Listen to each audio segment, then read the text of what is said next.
"I should like you to release me," his wife said, and passed him the marmalade.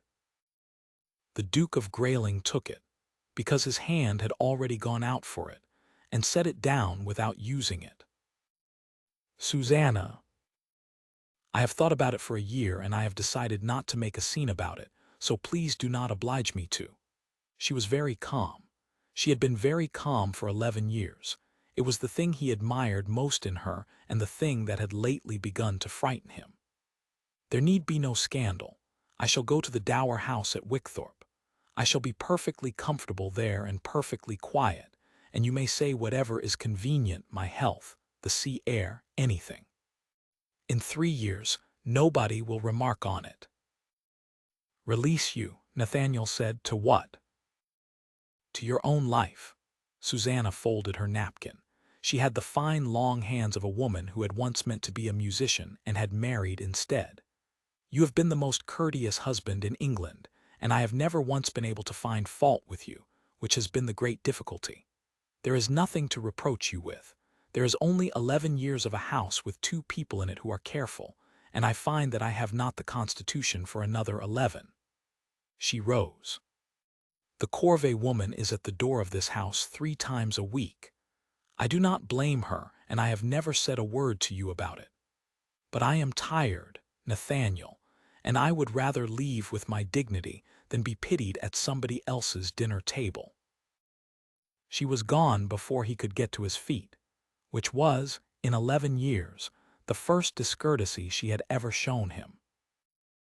Nathaniel sat in the breakfast room at Grayling House with the marmalade in front of him, and did not move for a long time. He had married her in the spring of the year 7. It had been arranged in the ordinary way. Her father had a name and an encumbered estate. His father had wanted the connection, and Susanna Hale had come to the altar at 19 with a straight back and a steady voice, and had said what she was asked to say. 2 days before the wedding, Nathaniel had found a letter. It had been in the pocket of a music case she had left in the carriage, half out of its fold, and he had not read it. He had read 4 words of it, and 4 words had been enough. "My dearest, my constant," in a man's hand, unsigned, dated the January of that year. He had put it back. He had not asked. He had been 23 and proud, and he had made a decision in that carriage which he had then kept for 11 years. That a woman brought to an altar by her father's debts, with another man's letters in her music case, should never in her life be asked to pretend anything for the convenience of a husband. He would give her a great house, an unencumbered income, her own carriage, her own hours, and absolute respect, and he would never make her endure being courted by a man she had been sold to. It had seemed to him, at 23, an unusually fine thing to do. He had married her in April. He had loved her, he could date it exactly, by the following February, when he came in from 3 days at the assizes, and found her in the yellow room with the tenants' children's school lists, doing his work because nobody else would, and she had looked up and said, "You are wet through, and there are 11 boys at Farnham with no shoes." And he had stood in the door and understood that the arrangement of his life had gone catastrophically wrong. He had said nothing. He had gone on saying nothing for 9.5 years, because a man cannot declare himself to a woman who has been given to him. There is no way to do it that is not a demand. And because the 4 words in the music case had been in the present tense. So he had been courteous. He had been so courteous that he had made a mausoleum of it. He had one indulgence, and it was locked. In the cabinet behind his desk in the study at Grayling there were 11 small portraits of his wife. Not commissioned. He had not dared commission them. He had drawn them himself. He had a small, unfashionable, entirely private facility for it, one in every year of their marriage, from memory, at night in November, which was the month he had least to do. Susanna at the pianoforte. Susanna in a garden hat, arguing with the head gardener. Susanna asleep in a chaise on the Bath Road with her bonnet crooked. Every one of them was turned to the back of the cabinet, and the cabinet was locked, and the key was on his watch chain, and no living soul had ever seen inside it, including his valet, who had tried. Lady Sabine Corvey called at 3 o'clock that afternoon. She was a handsome widow of 32 with a house in Brook Street, and she had been pursuing him for a year and some months with a persistence that Nathaniel had found tedious and had failed, entirely, to see through the eyes of anybody else in London. She came in and arranged herself, and came to it before the tea was poured, because she had evidently heard something. "They are saying the Duchess is for Wickthorpe," she said. "My dear Grayling, it is not a scandal. Half the great houses in England are managed so. But a man cannot live in a mausoleum. You are 34 and you have the manners of a monument. There are women who would." "Lady Sabine, I am speaking as a friend." "You are speaking as a friend," Nathaniel said, "so I shall answer as one, and then we shall not discuss it again. And you will do me the great kindness of never calling in this house at 3 o'clock on a Thursday for the rest of your life." He set down his cup. "My heart belongs to another, madam. It has belonged to another for 11 years. It is not available. It has never been available, and there is not a woman living who could dislodge her. And if you have understood anything else from my civility, then my civility has been misleading, and the fault is mine." Lady Sabine looked at him for a moment with something in her face that was almost respect.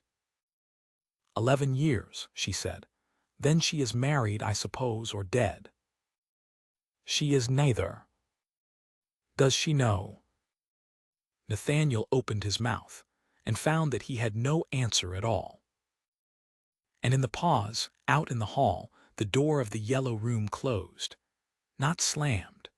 Closed quietly, in the way that a woman with 11 years of perfect manners closes a door. He got up so fast that he overset the tea table.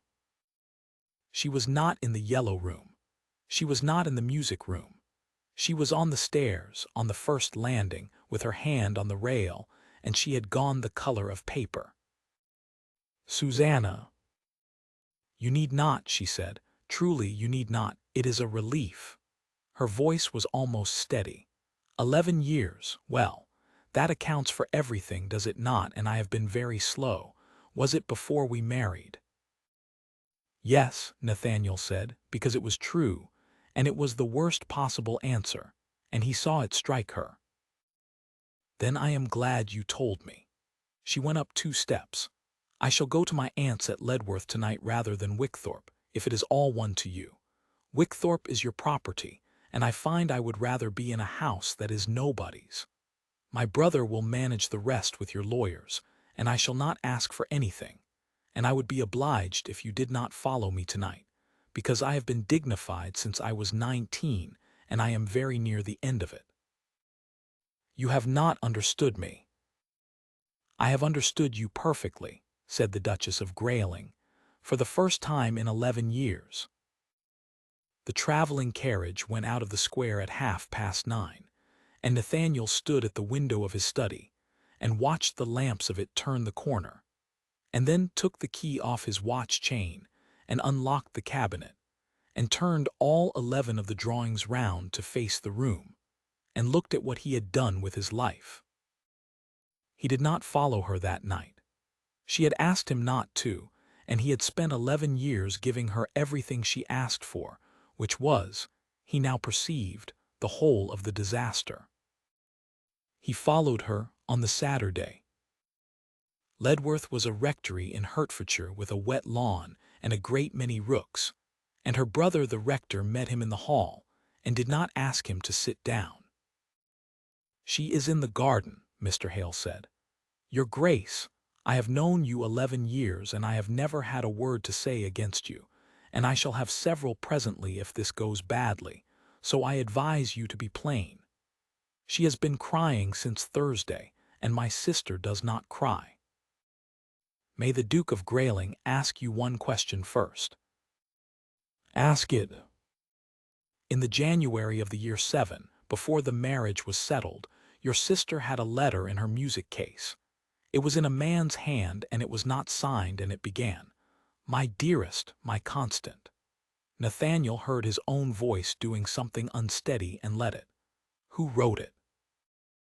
Mr. Hale stared at him. My father wrote it, he said. In January of the year 7 our mother had been 3 months dead, and Susanna had been nursing her single-handed for a year, and my father wrote her a letter to tell her so, because he could not say it aloud to her face. He was that sort of man. She has carried it about with her ever since. It is in her workbox at this moment. She showed it to me on Friday, weeping, and said it was the only letter anybody had ever written her that meant anything.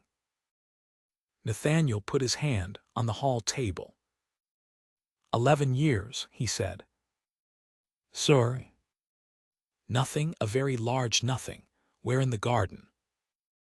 She was on a bench under a yew with a shawl round her, and her eyes red and her chin as level as it had ever been. You were asked not to come. You were also asked at 19 to marry a man you had never spoken to for more than an hour, and you did it, and nobody has considered your wishes properly since, myself first among them. Nathaniel did not sit. He had a leather portfolio under his arm and his hands were not steady. You told me at breakfast that there was nothing to reproach me with. There is a great deal. Will you let me say it standing up and badly? She said nothing, which he took for leave. 2 days before our wedding I found a letter in your music case. I read 4 words of it. I did not ask.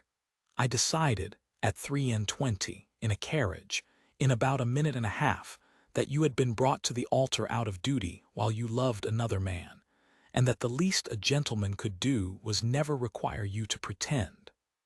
I built 11 years on those 4 words. The courtesy, the separate hours, the never once asking you for anything. It was not coldness, Susanna. It was the only way I could think of to be decent to a woman I believed had been sold to me. Your brother has just told me in his hall that the letter was from your father. Susanna's hand went up to her mouth. You built 11 years, she said, on my father's letter. I did, and on my own cowardice, which is the larger portion, and I will not have it dressed up as chivalry. He set the portfolio on the bench beside her. On Thursday, I told Lady Sabine Corvey that my heart belongs to another and has for 11 years, and you heard the first half of it through a door, and I let you go into a carriage believing it. That is the thing I shall be answering for, not the 11 years. Thursday. Nathaniel. Open it, he said. She untied the portfolio. The 11 drawings were on top, in order, dated in his own hand at the corner of each. Susanna at a pianoforte in a house in Brook Street, November 1807. Susanna with the school lists in the Yellow Room, November 1808. Susanna arguing with a gardener in a hat. Susanna with her hair down from memory from a doorway. Susanna asleep in a chaise on the Bath Road with her bonnet crooked, November 1812, and underneath that one, in his writing, a line he had written at 2 in the morning and never expected any human being to read. She does not know. It would not be honorable to tell her. God forgive me, some years that is harder than others. Susanna went through them one by one. It took a long time. Twice she stopped and did not go on for a while. There are 11, she said at last. There is one for every November. I could not commission them. A commission is a thing one shows people. I locked them in a cabinet in my study and turned them to the wall, and on Thursday night I turned them round, and I sat and looked at them until 4 in the morning, and what I understood, madam, is that I have spent my entire married life being magnificent to you at a distance of 10 feet. Susanna began, very quietly, to cry, and this time she did not trouble to hide it. I asked you to release me, she said, and you passed me the marmalade. I passed you the marmalade because if I had opened my mouth I should have begged, and I had promised myself for 11 years that I would never make you endure being begged at by a man you had not chosen. Nathaniel went down on one knee in the wet grass of a rectory garden. I am going to do it now. You did not choose me at 19. Your father chose, and mine. Choose now. That is all I want, and it is the only thing in 11 years I have not been able to give you. Come back or do not come back, but choose, knowing the truth of it, and knowing that the other woman is you, that she has always been you, that there has never been 1 hour since February of the year 8 when it was anybody but you. Get up, Susanna said. The grass is soaking. No. Nathaniel. No, he said. I have knelt to nobody in my life, and I find it clarifies the mind remarkably. I shall stay here until I am answered or the rooks carry me off. She laughed then, a wet, cracked, astonished laugh, and put both hands over her face for a moment, and then took them down. 11 years I have sat at the other end of that table, she said, and made myself small so as not to be a burden to a man who had been obliged to take me, and every year I have thought, he is so kind, and he does not want me, and I must not let him see that I mind. And all the while you were upstairs in November drawing my crooked bonnet. Every year. You are the most maddening man in England. I am aware of it. Is that a choice? Susanna Grayling stood up and took his hands and drew him up out of the wet grass, and did what neither of them had done in 11 years of a courteous marriage. She put her arms round him, in her brother's garden in front of the rooks, and held on. Yes, she said, into his coat. Yes, and you will burn nothing and lock nothing, and those 11 drawings are going up in the yellow room where the whole county can see them, and I shall be entirely shameless about it. They are very poor drawings. They are the best thing anybody ever did for me, said his wife. And you did it in the dark, which I shall forgive you for eventually, and not this week. They went back to Grayling on the Monday in the same carriage, which was, Nathaniel reflected, the first journey they had ever taken sitting on the same side of it. The 11 drawings were framed and hung in the yellow room before Christmas. A 12th went up in the following November, and a 13th after that, and they made a line all round the room in the end, and had to be carried on into the passage. And every guest at Grayling for 30 years was shown them, and told exactly how long they had been kept in a locked cabinet facing the wall, and the Duchess told it better than the Duke did. The dower house at Wickthorpe was never opened. It was given, at Susanna's request, to the school she had begun for the boys at Farnham who had no shoes, and it is a school still. And at breakfast, for the rest of their lives, the Duke of Grayling passed his wife the marmalade before she asked for it, every single morning, which nobody outside the family ever understood, and which made her laugh every time.